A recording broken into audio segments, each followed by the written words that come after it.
One of my earliest memories is of trying to wake up one of my relatives and not being able to. And I was just a little kid, so I didn't really understand why. But as I got older, I realized we had drug addiction in my family, including later cocaine addiction. And I've been thinking about it a lot lately, partly because it's now exactly 100 years since drugs were first banned in the United States and Britain, and we then imposed that on the rest of the world.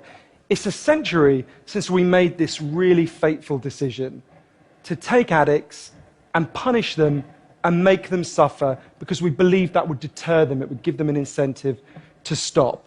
Professor Alexander explained to me, the idea of addiction we've all got in our heads, that story, comes partly from a series of experiments that were done earlier in the 20th century. They're really simple experiments. You can do them tonight when you go home if you feel a little bit sadistic. You get a rat and you put it in a cage, and you give it 2 water bottles. One is just water, and the other is water laced with either heroin or cocaine. If you do that, the rat will almost always prefer the drugged water and almost always kill itself quite quickly. So there you go, right? That's how we think it works.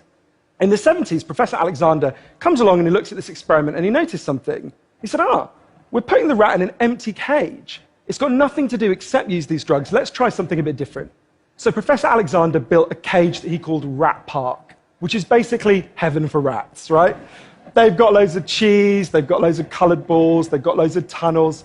Crucially, they've got loads of friends, they can have loads of sex, and they've got both the water bottles, the normal water and the drugged water. But here's the fascinating thing. In Rat Park, they don't like the drugged water. They almost never use it. None of them ever use it compulsively.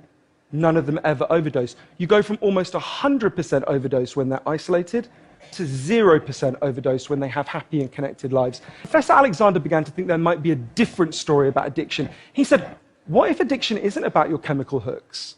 What if addiction is about your cage? What if addiction is an adaptation to your environment? Looking at this, there was another professor called Peter Cohen in the Netherlands who said, maybe we shouldn't even call it addiction. Maybe we should call it bonding. Human beings have a natural and innate need to bond.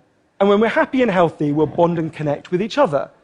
But if you can't do that because you're traumatized or isolated or beaten down by life, you will bond with something that will give you some sense of relief.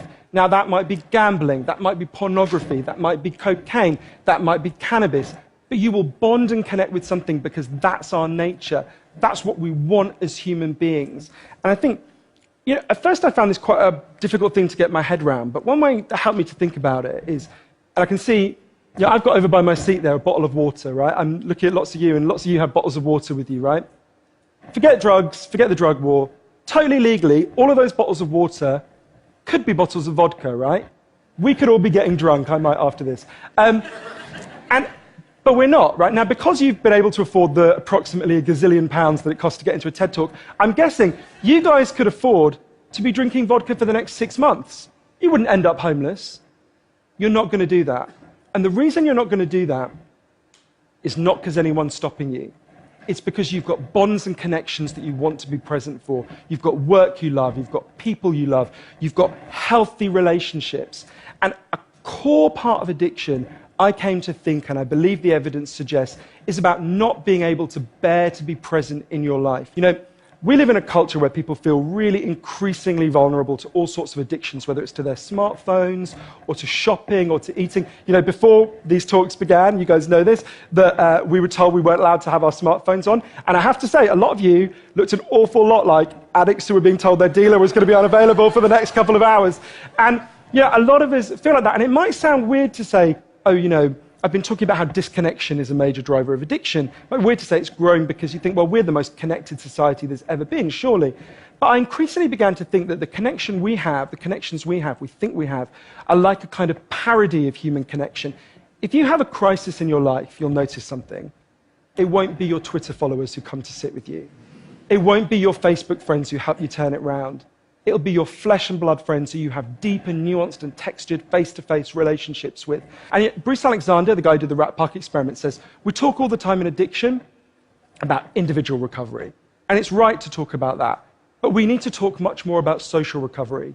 Something's gone wrong with us, not just as individuals, but as a group. And we've created a society where, for a lot of us, life looks a whole lot more like that isolated cage and a whole lot less like Rat Park. But if I'm honest, this isn't why I went into it, right? I didn't go in to discover the political stuff, the social stuff. I wanted to know how to help the people I love.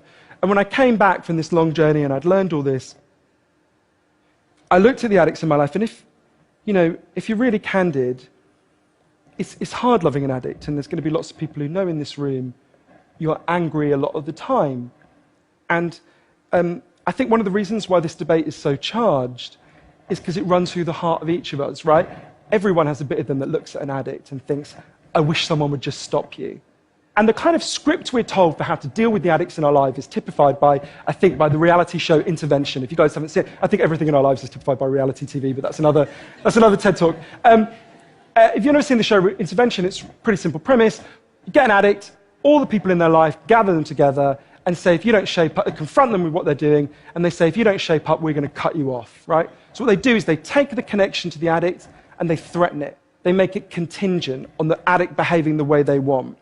And I began to see why that approach doesn't work.